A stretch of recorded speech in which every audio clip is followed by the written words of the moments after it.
அனைவருக்கும் வணக்கம். ஜக்கம்மா சொல்கிறா திமுக கட்சி இதோட ஒழிய போகுது. ஜக்கம்மா சொல்கிறா இறுதி அத்தியாயத்தை திமுக கட்சி நெருங்கிருச்சு அப்படின்னு சொல்லி ஜக்கம்மா வாக்குன்னு சொல்லி ஒருத்தர் வந்து தருமபுரி மாவட்டத்தில் பிரச்சாரத்துக்கு போயிருக்காருங்க. இந்த ஜக்கம்மாவை செருப்பை கட்டி அடிக்கிற விதமாக அங்கே இருக்கக்கூடிய பெண்கள் என்ன பண்ணாங்கன்னா களத்தில் இறங்கி ஜக்கம்மாவை கதற விட்டாங்க. இந்த கதறனால ஜக்கம்மா தெரிச்சு ஓடிடுச்சு. அதோட ஒரு பகுதி வீடியோ ஒன்று போடுறேன் பாருங்க, கண்கொள்ளா காட்சி. தமிழ்நாட்டில் முதலமைச்சர் மு.க. ஸ்டாலின் வந்து தமிழ்நாடு நல்லா இருக்கு ஜக்கமா சொல்றா.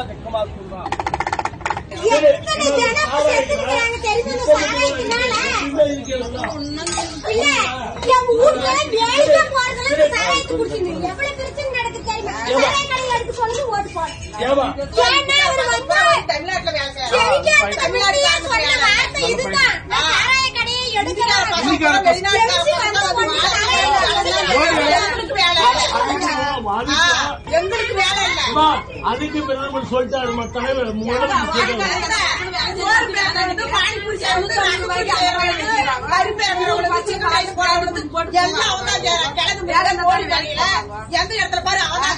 ஆட்சி வச்சு நாங்க கேட்போம். போன ஆட்சி வச்சு நாங்க கேட்க மாட்டோம். கேஸ் 1000 ரூபாய், அரிசி 2000 ரூபாய், பூண்டு 400 ரூபாய். எதை வச்சு நாங்க பொழைப்போம்? எதை வச்சு மட்ட சவுதி 3 ரூபாய், ஒரு அடிமட்டம் 3 ரூபாய். படிச்சு போட்டு நாங்களாம் மக்கள் படிக்க மக்களுக்கு ஏதாவது வேலை கொடுத்துருந்தோம். படிச்சு பாஸ் பண்ணி கூட 10 வருஷமா வேலை கொடுத்து. அதாவது திமுக கட்சின்னு எடுத்துக்கிட்டால் நாத்திகம் பேசக்கூடிய கட்சி. நாத்திகத்தை விட்டுருங்க, நாத்திகம் கூட பேச மாட்டாங்க. அவங்க அண்ணா வழி வந்து விட்டாங்க வச்சுக்கலாங்க. ஆனால் இன்னை வரைக்கும் பெரியாரை பேசக்கூடிய ஒரு கட்சி. நம்ம ஒரு கோவிலுக்கு போனாலோ இல்லை நம்மளுடைய முன்னோர்கள் நம்ம குலதெய்வத்தை கும்பிட்டாலே மூட நம்பிக்கை என்று பேசக்கூடிய சங்கி திமுக கட்சிக்காரங்க. இந்த கட்சி நமக்கு கேவலமான கட்சின்னு தெரியும், தமிழருக்கு விரோதமான கட்சிங்கிறது தெரியும். ஆனால் அதையும் தாண்டி இந்த கட்சி இவ்வளவு கீழ்த்தரமாக இறங்குங்க நம்ம நினச்சி கூட பார்க்கல. அவ்வளவு மோசமாக, பாஜக விட மோசங்க. பாஜகவது ஒரு பசுமாட்டுக்கு ஏதாவது வேஷம் பண்ணுவான், இல்லை ஒரு ராமர் கோயிலுங்க ஒரு பேரை உருட்டி போடுவான். அதெல்லாம் தாண்டி இவங்க எங்கே போயிட்டாங்கன்னு பார்த்துக்கிட்டிங்கன்னா ஜக்கம்மாக்கு கொண்டு போய் நின்ட்டாங்க, குடுகுடு ஆட்டம் போய் நின்ட்டாங்க. இதில் இன்னொரு அல்டிமேட் என்ன தெரியுமா? இந்த ஜக்கம்மா இருக்கார் தெரியுமா? இந்த ஜக்கம்மாவே போலி. இந்த ஜக்கம்மா இதை தான் பெரிய அல்டிமேட்டு. ஜக்கம்மா யாருன்னு பார்த்துக்கிட்டிங்கன்னா அங்கே இருக்கக்கூடிய சேலத்தினுடைய கழக பேச்சாளர். நான் சொன்ன நம்ப மாட்டீங்க, வீடியோ ஆதாரத்தோட போடுறேன் பாருங்க.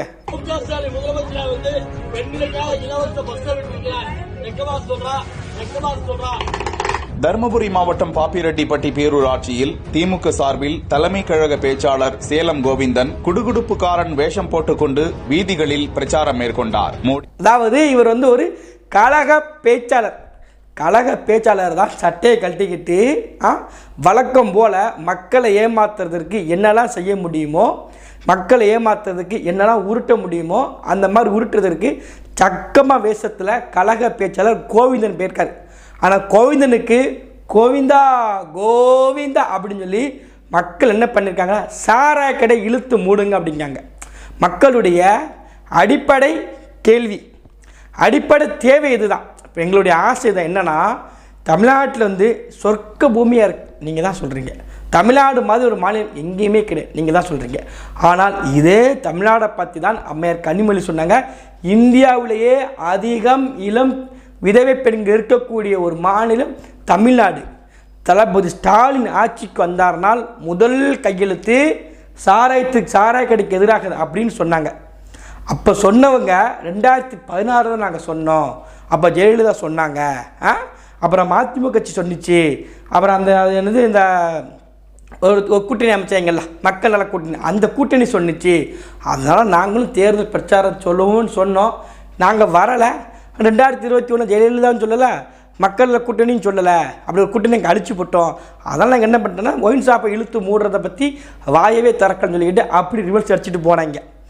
ஆனால் இப்போவும் மக்கள் மறக்காமல் நிற்கிறாங்க. மக்களுக்கு தேவையான விஷயம் என்னென்னு பார்த்துக்கிட்டிங்கன்னா சாராய கடை இழுத்து மூடுங்க தான். பெண்களுடைய தாலிக்கு பெண்களுக்கு மாதம் நாங்கள் 1000 ரூபா கொடுத்துருந்தோம். படித்த பெண்களுக்கு, படிக்கக்கூடிய பசங்களுக்கும் நாங்கள் இப்போ தமிழ் புதுவன்னு சொல்லி 1000 ரூபா கொடுத்துருந்தோம். பெண்கள் பேருந்தில் போதுக்கு நாங்கள் இலவச பேருந்து நாங்கள் கொடுத்துருந்தோம். எல்லாம் கொடுத்தாலுமே அந்த பெண்கள் குறிப்பிட்ட வயசுக்கு பிறகு தன்னுடைய கணவனை இழந்து குழந்தையோட கஷ்டப்படுவதற்கு முதன்மையாக காரணமாக இருக்கக்கூடியது இந்த சாராய கடை தான். இந்த சாராய கடையை அரசாங்கமே நடத்தி அதற்கு பட்ஜெட்டை ஒதுக்கி பட்ஜெட்டை ஒரு டார்கெட் வைக்கிறாங்க. இந்த ஆண்டில் 2023 பட்ஜெட்டில் நிதியமைச்சர் இருந்த பிடிஆர் சொன்னார் 50,000 கோடி பட்ஜெட் இதுக்கு நாங்கள் வந்து டார்கெட் வச்சுருக்கோம், அச்சீவ்மெண்ட் பண்ணணும்னு சொல்லி அச்சீவ்மெண்ட் பண்ண ஒரு அரசு தான் இந்த மானங்கெட்ட அரசு. திமுக கட்சி நீங்கள் கேவலமானவங்க, ஆனால் இவ்வளோ கீழ்த்தரமாக கேவலமாக இருப்பீங்க நினச்சே பார்க்கல. எங்கே போனார் பெரியார்? எங்கே போனார்? அதாவது பெரியாரை பற்றி பேசும்போது அப்படியே ஃபயர் விடுவாங்க, இது பெரியாருக்கு கிடத்த வெட்டுனாங்க. இப்போ இந்த ஜக்கம்மா அந்த குடுகுடுப்புக்கார் போனார்லாம், ஜக்கம்மா இது பெரியார் கிடத்த வெற்றியா? பெரியார் இப்படி தான் எங்கேயா போயிட்டு ஜக்கம்மா சொல்கிற குடுகுடு பாட்ட சொன்னாங்களா? ஏன்னா திரைப்படத்தில் பார்த்துருக்கோம், இது மாதிரி நம்ம உருட்டுறது வந்து திரைப்படத்தில் பார்த்துருக்கோம். நேரடியாக வராமல் இருங்க. அதுவும் பாருங்கள், வந்தவன் உண்மையாக இருக்கான பாருங்கள், அவனும் ஏமாத்துக்காரன்.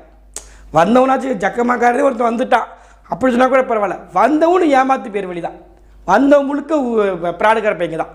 இதுக்குன்னே தேர்ந்தெடுத்து கட்சியில் கண்டு ஆள் வச்சிருக்கீங்களோ எப்படின்னு தெரிய மாட்டேங்கி. இதுக்குன்னே ஆபாசம் பேசுவதுக்கு ஐடிவிங்களோ குறிப்பிட்ட ஆட்கள் இருக்காங்க, கெட்ட வார்த்தையாக பேசுறதுக்குன்னே ஆபாச ஐடிவிங்க வச்சுருக்காங்க இணையதளத்தில்.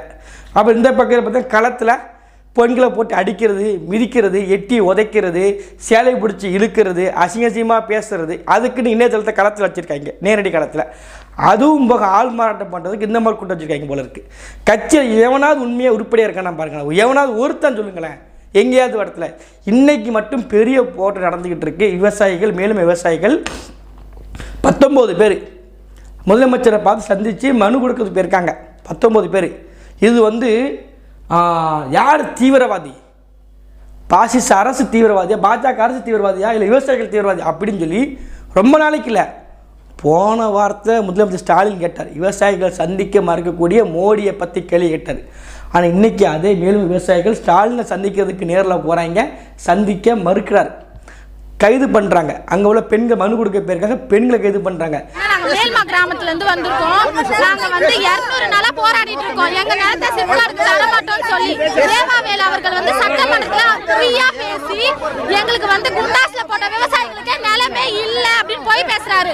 நாங்க முந்தானத்து கிளம்புறதுக்கு இருந்தோம், அப்படி விடாத காரணத்தினால எங்க கிராமத்துல உண்ணாவிரதத்துல 9 பேர் இருக்காங்க. அவங்க யாரும் விடவே இல்லை. அந்த உண்ணாவிரதம் போராட்டம் பண்ணாலும் குண்டு கட்டாக தூக்கிட்டு போய் கைப்பிடி வச்சுருக்காங்க. மோசமான அரசாக போய்கிட்டு இருக்கு. அப்புறம் கண்ணு தெரியக்கூடியவங்க, அந்த குறைபாடு இருக்கக்கூடியவங்க போராட்டம் பண்ணிகிட்டு இருக்காங்க. அங்கே உள்ள மக்கள் போராட்டம் பண்ணிகிட்டு இருக்காங்க. எங்களுக்கு இந்த அரசு முறையான நடவடிக்கை எடுக்கணும், எங்களுக்கு வேலைவாய்ப்பு கொடுக்கணும்னு சொல்லி அங்கே உள்ள மக்கள், கண்ணு தெரியாத மக்கள் போராட்டம் பண்ணிகிட்டு இருக்காங்க. அப்படி இந்த அரசு யாருக்குமே உண்மையாக இல்லாத அரசாங்கம் இந்த அரசு இருந்துக்கிட்டு இருக்கு. படித்த மாணவர்கள் இருந்து ஓட்டு போட்ட மக்களுக்கு உண்மையாக இல்லை, எதுலேயும் உண்மை கிடையாது. ஆனால் திரையரங்குக்கு 500 கோடி ஒதுக்குறாங்க. பட்ஜெட்டை பாருங்கள், தெருநாய்க்கு 20 கோடி ஒதுக்குறாங்க பட்ஜெட். இதெல்லாம் வந்து அப்புறம் அடையாறில் போன வருஷம் 1500 கோடி யாருக்குன்னே ஒதுக்குனாங்க. அதே அடையாறு ஆரத்தை சரி பண்ணுறதுக்கு இந்த வருஷம் 1500 கோடி ஒதுக்குறாங்க. அதுவும் குறிப்பாக இந்த வருஷம் 2024 2025க்கான பட்ஜெட்டில் தென் மாவட்டங்களுக்கு ஒன்றுமே கிடையாது, முழுக்க சென்னை மட்டும்தான். தென் மாவட்டம்லாம் பிரித்து விட்டாங்க போல இருக்குது. இந்த திருநெல்வேலி, தூத்துக்குடி, கன்னியாகுமரிக்காரன், தென்காசிக்காரன் இவங்களாம் வந்து தமிழ்நாட்டிலே கிடையாது போல இருக்குது, விட்டாங்க. அந்த மதுரைக்கு இங்கிட்டு தமிழ்நாடே கிடையாது, வடக்காமல் இருக்குது, தமிழ்நாடு முழுக்க இருக்கும் போல இருக்குது. நம்ம ஊரை கண்டுக்கிறதே கிடையாது, விட்டுட்டாங்க. இந்த பட்ஜெட் வந்து இப்படி மோசமான அரசாங்கம் போய்கிட்டு இருக்குது. இந்த குடுகுடுப்பு ஆட்டிட்டு போனது, நம்ம குடுகாட்டு போனோம்ல, இந்த குடுகுடுக்கப்ப சொன்னது மாதிரி இந்த அரசு அவங்களே சங்கு ஊதிக்கிட்டு இருக்காங்க. ஏன்னா இவ்வளோ மோசம் இறங்கிடுச்சு பாருங்கள். ஜோசியம் பார்க்குறது, குடுகுடு பார்க்குறது, அப்படியே கிள் ஜோசியம் கொண்டு வாங்க. அடுத்து கிள் ஜோசியம், புலி ஜோசியம், மிருக ஜோசியம் அவனா கொண்டு வாங்க. சங்கி பயில்களா, சங்கியோட மோசமாக இறங்கிட்டாங்க. அவனாவது மாடை வச்சு ஏமாற்றிட்டு போயிடுவான், மாடை வச்சு ஏமாற்றிருந்தா உருட்டிட்டு போயிடுவான். இவன் அதுக்கும் கீழே இறங்கியிருக்கான் பாருங்கள். எவ்வளோ மோசமான ஒரு ஆட்சி பேருக்குன்னு பார்த்துக்கணும். ஆட்சியை வழிநடத்த துப்பு இல்லை, மக்களுக்கு இதை நாங்கள் செஞ்சுருக்கோன்னு சொல்லி வாக்கு கேட்க வக்கு இல்லை. ஆனால் என்ன சொல்கிறாங்க, சக்கம்மா வந்து சொல்லுவான்ட்டான், சக்கமாக ஓட விட்டாங்க மக்கள். இதுதான் நிலைமை, இன்றைய நிலைமை இதுதான். அரசு இருக்குது. இந்த அரசு தன்னுடைய அதிகாரம் இருக்குன்ற பேரில் என்ன வேணாலும் பண்ணிக்கலாம் நினச்சிக்கிட்டு இந்த அரசு இருக்குது.